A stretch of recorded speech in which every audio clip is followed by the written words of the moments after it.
오늘 말씀 제목은 시도 안 먹힌다예요. 시도 안 먹힌다. 무슨 말인지 다 아실 거예요. 뭐 도대체 말이 통하지 않고 받아들여지지가 않고 꽉 막힌 그런 상황에 이런 말을 쓰죠.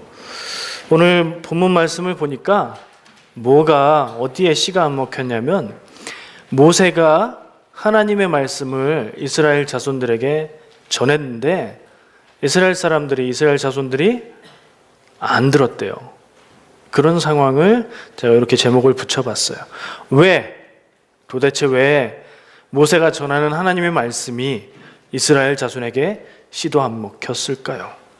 그리고 그때 어떤 상황이었길래 무슨 일이 있어서 그랬을까요? 그걸 보면서 말씀을 좀 나누고 싶습니다. 거기까지 가기 전에 우리가 올해 들어서 창세기부터 출애굽기까지 쭉 훑어서 말씀을 나누고 있는데 그거 한번 복습해 보려고 해요. 주보에 요약해 보시면 그림으로 제가 표현을 해놨어요. 잘 안 보이실 수도 있는데 눈에 힘을 주시고 한번 보시기를 바랍니다. 첫 번째 타임라인이라고 써 있는 부분이에요. 거기에 동그라미로 쳐놓은 게 어떤 시대의 흐름들을 제가 표현을 해봤어요. 처음에 하나님이 창조를 하셨죠. 그리고 성경의 창세기에 이어서 나오는 말씀은 에덴 동산에서 아담과 하와가 죄로 인해서 쫓겨나는 내용이에요. 이렇게 표현을 해봤어요. 창조하셨고 신라권, 그러니까 에덴 동산에서 쫓겨나는 그런 일이 있었는데 그게 진행된 이유는 왜? 죄 때문이다. 아담과 하와의 불순종의 죄 때문이었죠. 그 다음에 또 보면 크게 볼 때 노아 홍수 얘기가 나와요. 노아 때에 하나님께서 홍수로 세상을 멸망시키셨다는 얘기인데 왜 그랬죠? 역시 인류가 번성했으나 이 세상에 사는 모든 사람들이, 거의 모든 사람들이 생각하는 것마다 말하는 것마다 하는 것마다 다 죄가 가득한 모습을 보시고 하나님이 그 모든 생명을 쓸어버리기로 하셨어요. 죄 때문에 일어난 일이었어요. 모든 인류가 노아와 그 가족들 그리고 후손을 위한 동물들 외에 지상의 모든 생명들이 다 죽고 나서 노아 홍수 이후에 새로운 세상이 열렸겠죠. 새로운 사람들, 하나님 앞에 의인이었던 사람들을 통해서 새 세상이 열렸어요. 그걸 새 창조라고 표현을 하죠. 근데 그 새 창조된 지상의 모습은 또 어땠느냐? 시간이 지나니까 거기도 또 죄가 일어나기 시작을 해요. 바벨탑 이야기가 나와요. 창세기 11장에 보면 바로 이 아래에 이어지는 아브라함 이야기, 하나님이 아브라함을 부르시기 직전에 바벨탑의 이야기가 나옵니다. 조금 양상이 다른 죄를 보여주고 있어요. 바벨탑에서 사람들이 보였던 것은 하나님 앞에서 하늘까지 닿는 건축물을 만들고 우리가 여기 모여서 우리의 이름을 세상에 크게 내자, 교만함의 모습을 드러냈죠. 그래서 하나님은 새로운 계획을 가지고 일하기 시작하십니다. 그 시작이 아브라함을 부르시는 거예요. 아브라함을 불러서 너 고향 땅과 친척과 부모를 떠나라. 내가 새 땅으로 가게 할 거야. 그리고 너를 통해서 새 일을 시작할 거야. 그렇게 하나님께서 시작하신 일이 그의 아들 이삭과 그의 아들 야곱과 그의 아들 요셉을 통해서 이 아브라함, 이삭, 야곱, 요셉 이 사람들을 성경에서는 족장이라고 불러요. 이 사람들을 아직 이스라엘이라고 부르진 않죠. 왜요? 야곱이 이스라엘이거든요. 그리고 이스라엘이라는 그런 종족이나 나라로 커지기 이전이기 때문에 그 사람들은 족장이라고 해요. 아브라함을 부르심을 통해서 요셉까지 대를 이어서 대가 끊기지 않고 이어졌어요. 그래서 요셉 때에 무슨 일이 일어나죠?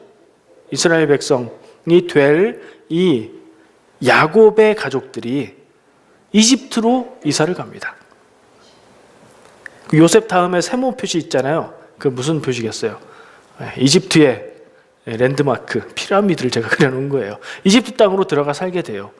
거기 들어가 살면서 수십 명에 불과했던 그 사람들이 수십만, 수백만으로 번성하게 됩니다.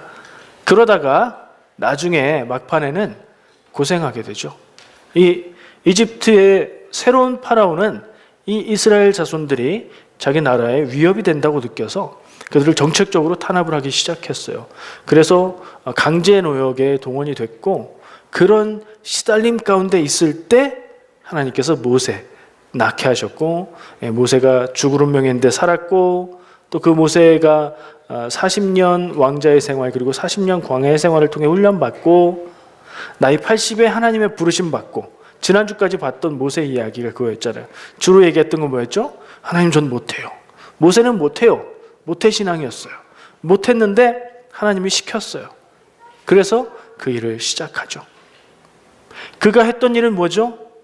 이스라엘 자손을 이집트에 빌붙어 살고 있는 소수민족, 억압받는 그런 형편에 있었던 하나님의 백성들을 데리고 독립의 땅으로, 새 땅으로 이주시키죠. 그게 40년이 걸렸습니다. 그 일을 통해서 가나안 땅에 들어간 이스라엘 백성, 이제는 자유민이 되었고 하나님을 온전히 신앙하고 하나님 안에서 살아갈 수 있는 사람들이 되었는데, 그들 역시 오늘 제가 훑었던 그 흐름에 맞추어서 죄에 빠지고 우상 숭배하고, 그래서 심판받고 또 사사를 통해서 구원받고, 이런 일이 반복이 됩니다. 그 일들의 끝은 무엇이느냐? 유대인의 나라에 유대인으로서 예수 그리스도를 하나님께서 보내주신 것이었죠. 이스라엘이라는 종족, 그리고 그 나라는 예수 그리스도를 나게 하시기 위해서 하나님이 아브라함을 불러서부터 만들어서 이를 그렇게 이루어 가신 것이라고 저는 그렇게 의의를 봅니다. 오늘 본문 말씀은 이 모세가, 하나님의 부름을 받은 모세가 백성들 앞에 가서 하나님의 말씀을 전했고, 백성들은 좋아했고, 바로에게 가서 우리 민족들은, 우리 종족들은 이제 나가서 하나님을 경배하러 나가겠다, 우리를 보내줘라 라고 말한 후의 상황입니다. 처음에는 이스라엘 백성들에게 갔을 때 하나님이 말씀하신 이적들 보여주고 그러니까 완전히 믿었고 완전히 좋아했어요.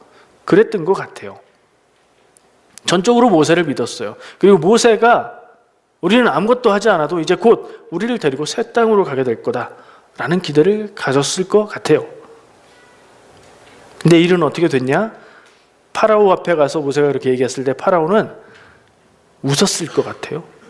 이 이상한 사람이 와가지고 얘기한다고 해서 만나줬더니만 한다는 얘기가 하나님을 섬기러 나가겠다고? 내가 보내줄 것 같아? 수십만 수백만이 되는 인력인데 이 귀한 노동력을 내가 보내줄 것 같아? 웃기지 말라고 그래. 이런 마음이었을 것 같아요. 그래서 어떤 명령을 내리냐면 그들에게 공급해주던 벽돌을 만드는 일을 시켰는데 짚은, 벽돌을 사이에 단단하게 만드는 짚은 제공을 해줬거든요. 근데 벽돌 만드는 숫자는 그대로 하되 이 짚도 니들이 직접 갖다 만들어라. 어떻게 된 거예요? 1회 양만 늘었어요. 지금까지 힘들긴 했지만, 고생스럽긴 했지만 버티고 있었는데 더 어렵고 안 좋아졌어요. 이스라엘 자손들 입장에서 볼 때. 지금 당하고 지금 괴롭게 살아가고 있는 현실도 벗어나야 되고, 하나님의 백성으로서 거길 떠나야 되고 온전해져야 되는 그런 힘들고 괴로운 환경이긴 했지만, 더 어려워지니까 그때가 살만했다는 생각이 들 정도로 마음에 절망감이 큰 거예요. 이게 희망을 가졌다가 절망을 맛보니까 더 속이 쓰렸을 것 같아요. 바로 그때 모세가 이스라엘 백성들에게 다시 가서 하나님의 말씀을 전합니다. 내가 아브라함과 이삭과 야곱에게 주기로 맹세한 땅으로 너희를 인도하고, 하나님의 말씀을 직접 인용으로 전하는 거예요. 그 땅을 너희에게 주어 기업을 삼게 하리라. 나는 여호와라 하셨다고 그랬다 하고 전하니까 이스라엘 자손들이 안 듣는 거예요. 그 말을 고지 듣지 않는 거예요. 모세가 하는 말을 좋은 말로 듣지도 않고 정말 하나님의 말씀이라고 여기지도 않고 모세를 따르지도 않는 겁니다. 오늘의 말씀에 기록된 내용이 그 내용이에요. 그리고 본문 말씀에 가만 보면 그들이 왜 그랬는지를 이유를 써놓고 있습니다. 왜 그랬죠? 그들이 마음의 상함과 가혹한 노역으로 말미암아 모세의 말을 듣지 않았다. 짐작되시죠? 마음이 상했어요. 이거 뭐 좋은 데 데려간다고 고생 끝이라고 그러더니 더 고생스럽게 만들었어. 그리고 일해야 되고 노력해야 되는 일이 더 무거워서 모세의 말을 듣고 반길 수가 없는 상황이 된 겁니다. 근데 모세의 말을 듣지 않았지만 모세가 전한 그 말은 누구의 말이었죠? 하나님의 말이었어요.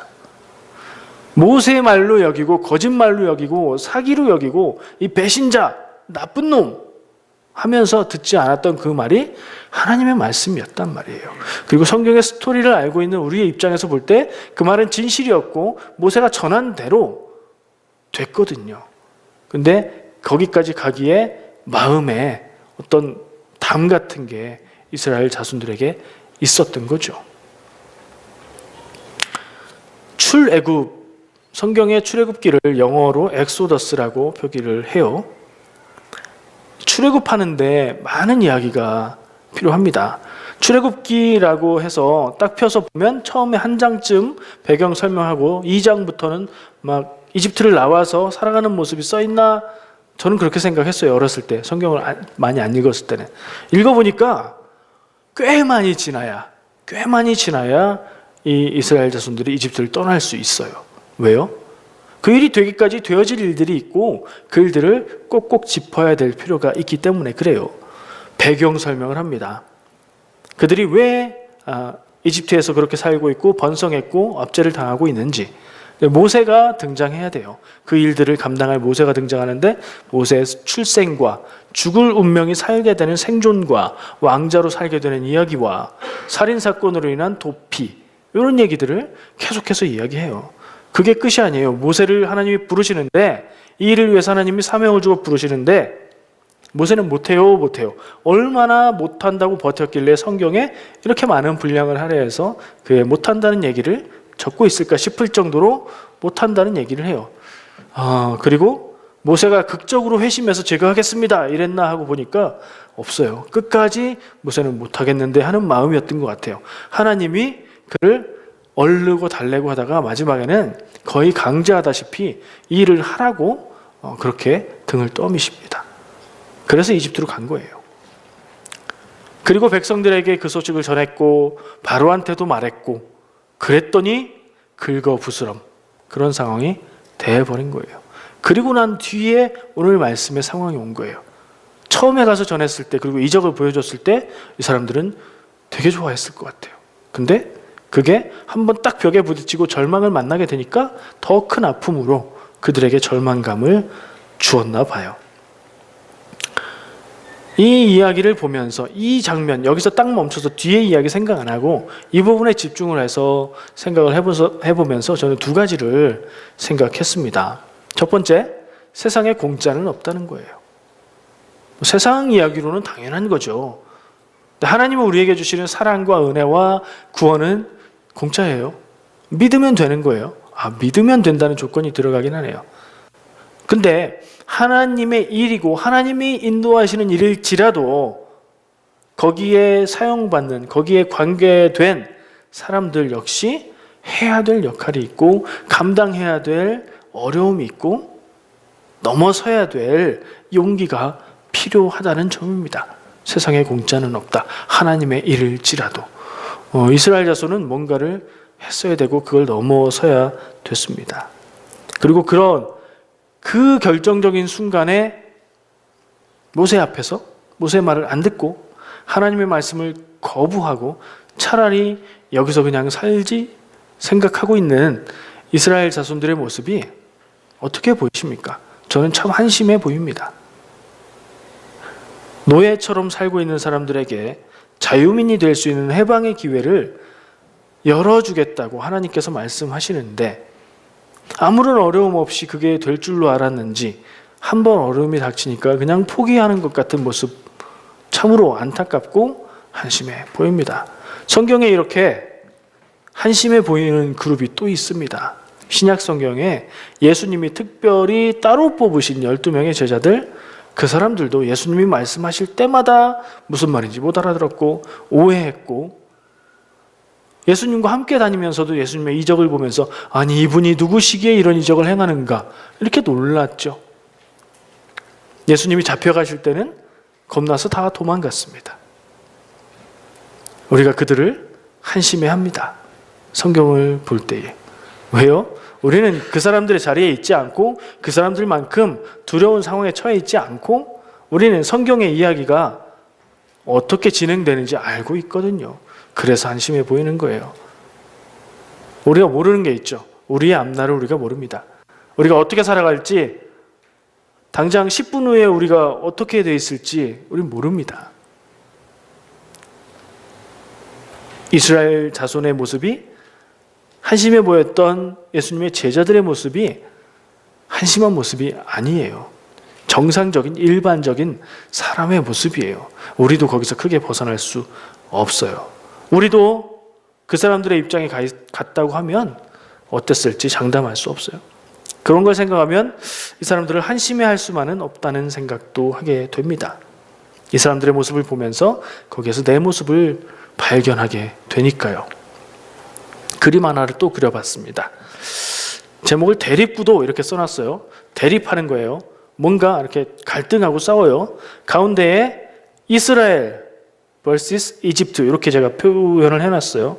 지금 출애굽기에서 이야기하고 있는 상황이 이스라엘 백성이 이집트를 떠나서 나와야 되는 상황이잖아요.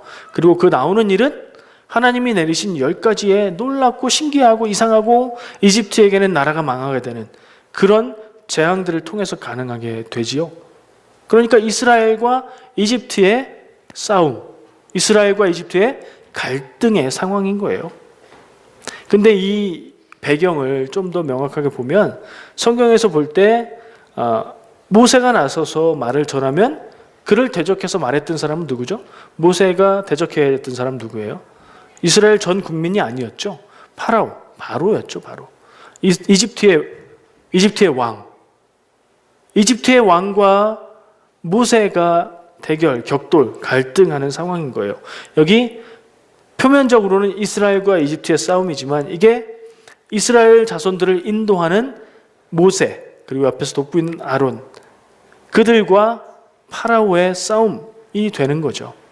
좀 더 확대해 보면은 이 이집트, 그리고 이집트를 대변하는 파라오는 일반화시켜 보면 세상 권세를 상징한다고 볼 수 있어요. 그러면 이스라엘 자손들은 하나님의 백성을 상징한다고 볼 수 있죠. 그렇게 바꿔서 대입을 해보면 우리가 하나님의 백성의 자리로 들어가 보면 우리와 성도와 우리 교회의 성도들, 우리와 세상 권세, 하나님의 길을 가려고 할 때 그거 못 가게 하고 안 된다고 하고 잘못됐다고 얘기하는 세상 권세와의 다툼, 갈등, 대립으로 제 눈에는 이스라엘과 이집트의 싸움이 그렇게 보입니다. 근데 모세는 아론과 더불어 바로를 상대해야 됐죠. 근데 모세는 또 상대해야 되는 대상들이 있었습니다. 이스라엘 자손이에요.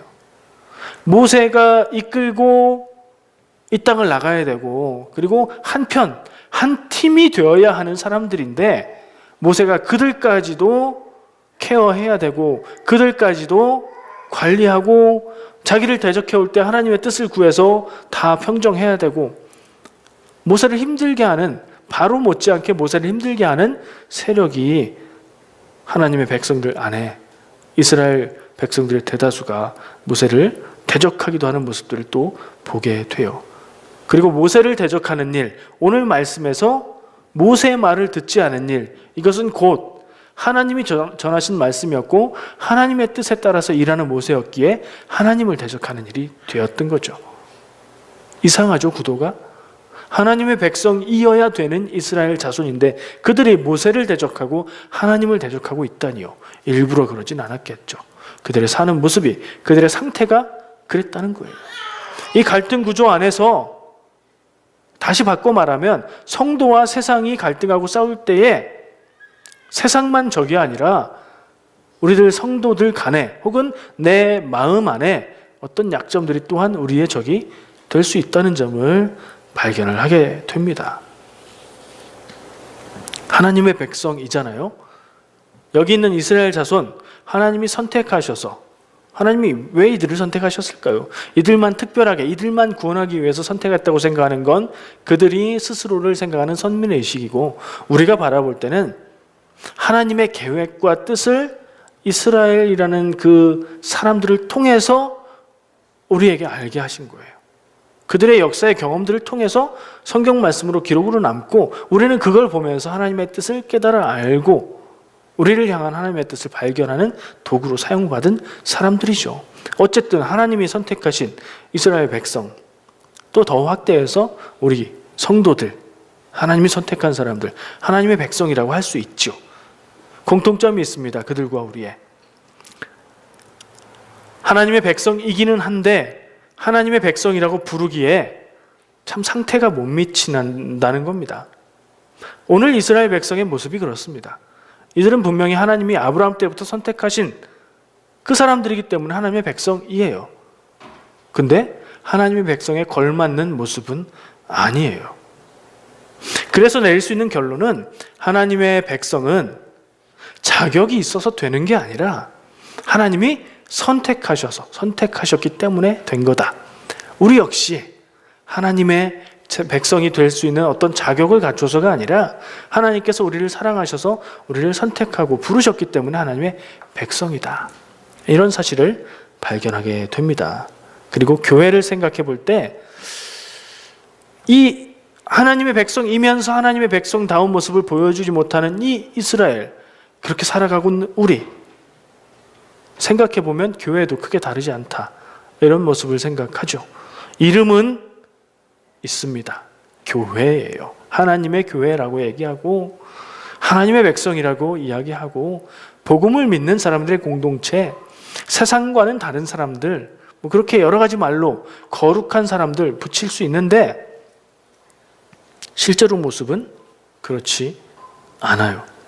이름은 있는데 능력이 없어요. 늘 그렇고 언제나 그렇고 뭐 그런 건 아니겠지요.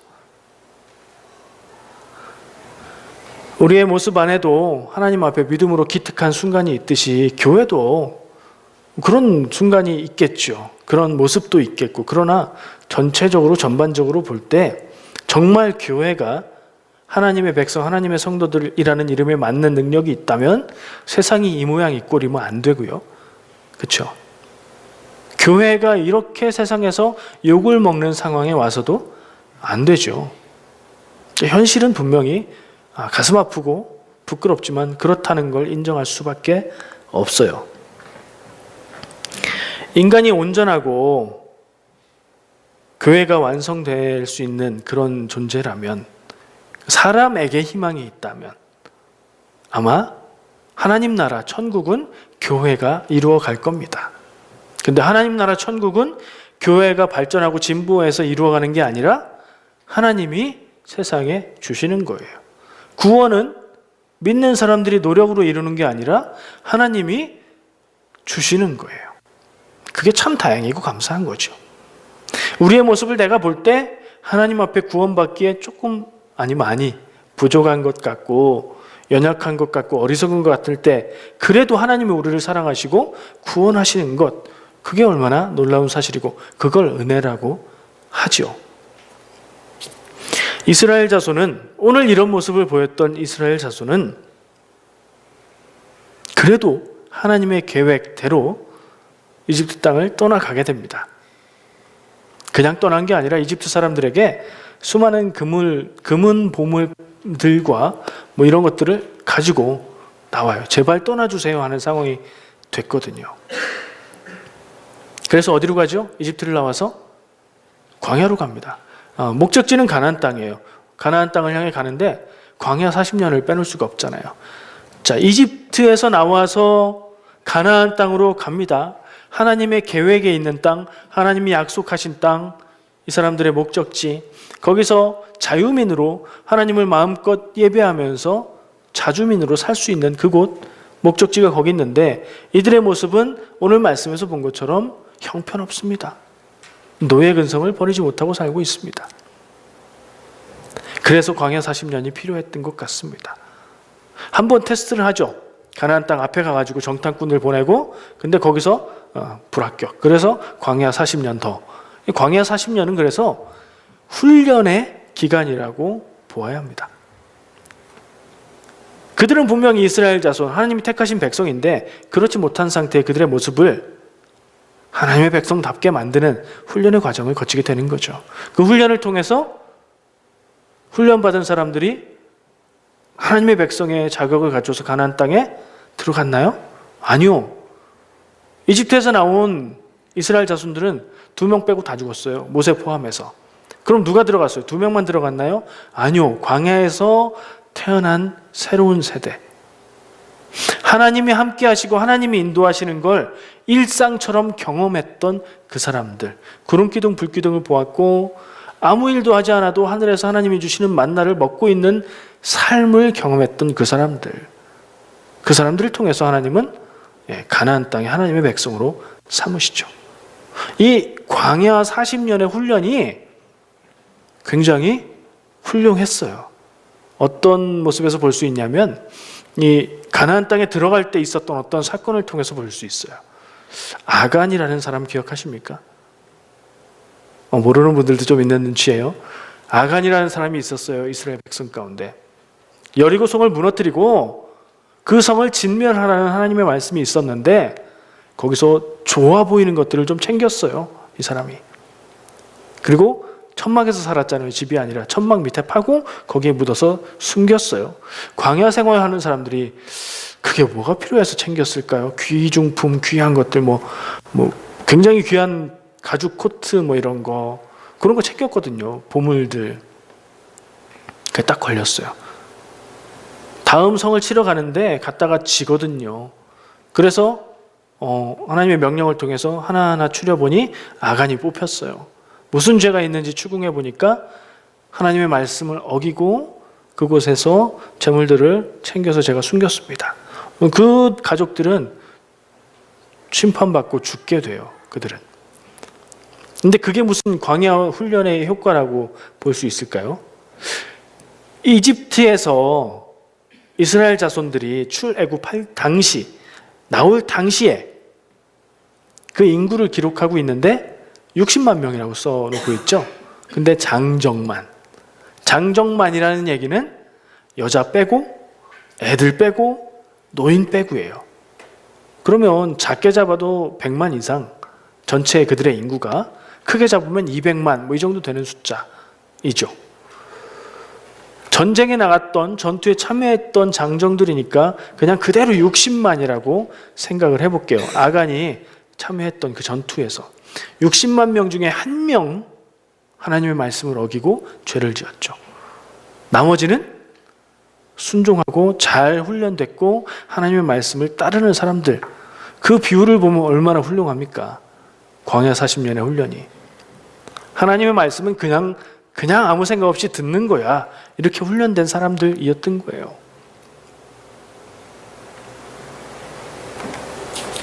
근데 또 한편으로는 가나안 땅에 정착한 후에 화장실 들어갈 때 나올 때 다르듯이 긴장이 풀린 것 같아요.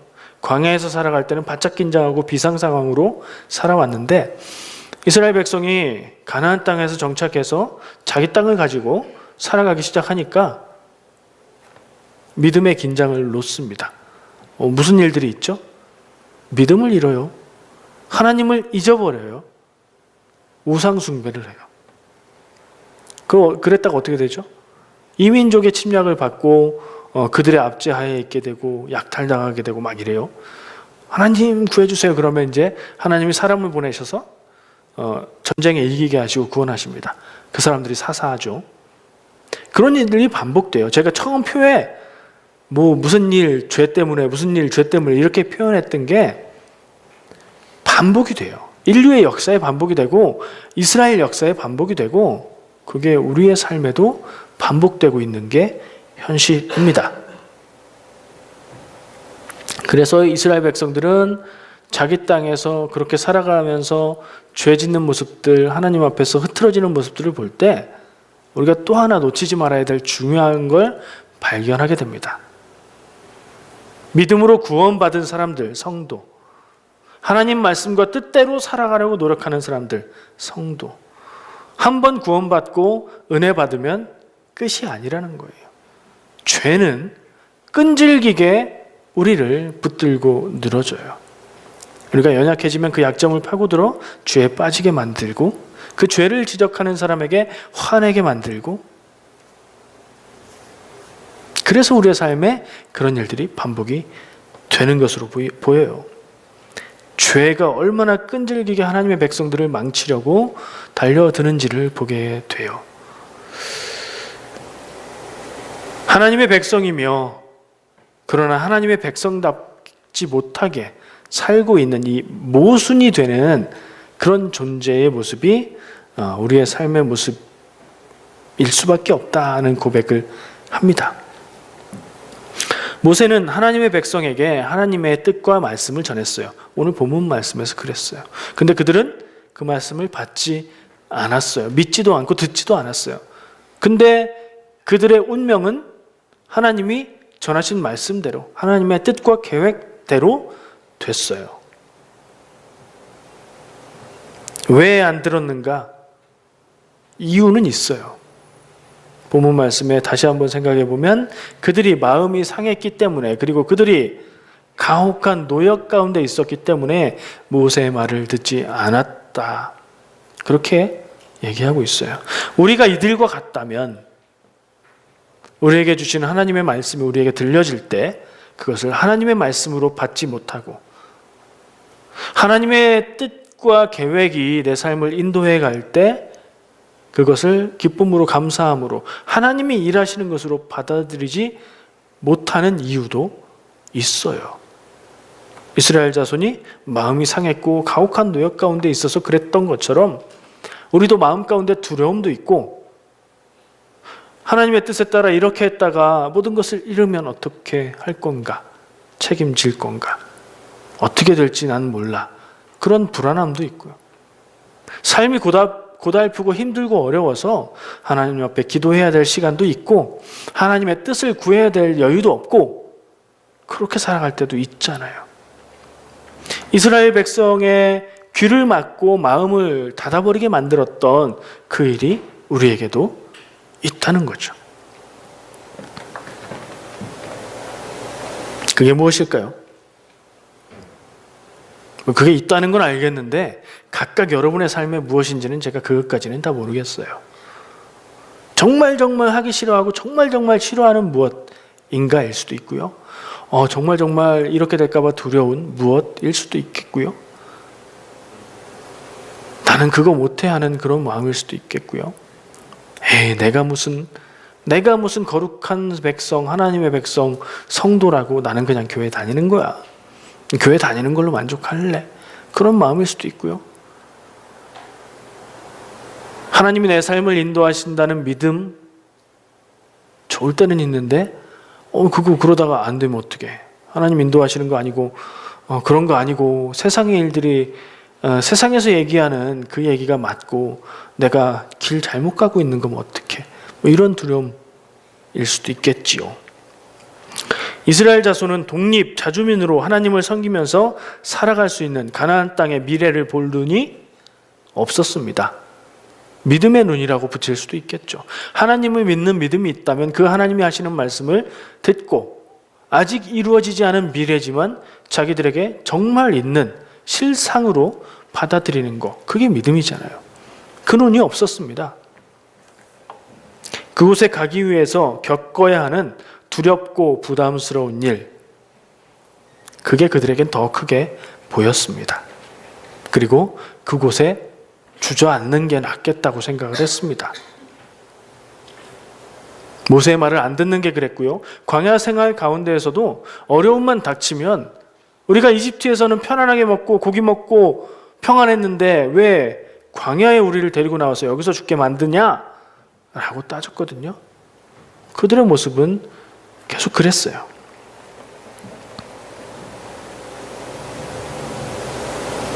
우리도 그런가요? 우리도 그런가요? 괜히 교회 다니기 시작한 게 원망스럽고, 왜 저 사람들은, 교회 밖의 사람들은 자유롭게 하고 싶은 대로 사는데 우리는 자유롭게 하고 싶은 것도 못하고, 그렇다고 하나님을 온전히 성령 충만하게 섬기지도 못하는 것 같고 왜 이렇게 살아야 되나, 이게 뭐야 하는 마음이 우리에게 있지는 않습니까? 내 삶에 나를 두렵고 불안하게 만드는 이를 만나실 때, 요즘 만나시는 분들 계시죠? 그 일을 만날 때 우리가 할 수 있는 일은 두 가지입니다. 하나님의 계획과 뜻을 믿고 불안하지 않고 담대하게 하나님의 길을 찾아서 가든가, 아니면 두려움에 주저앉든가. 어떤 길을 가시겠습니까? 남 얘기는 쉬운데 내 얘기는 참 어렵습니다.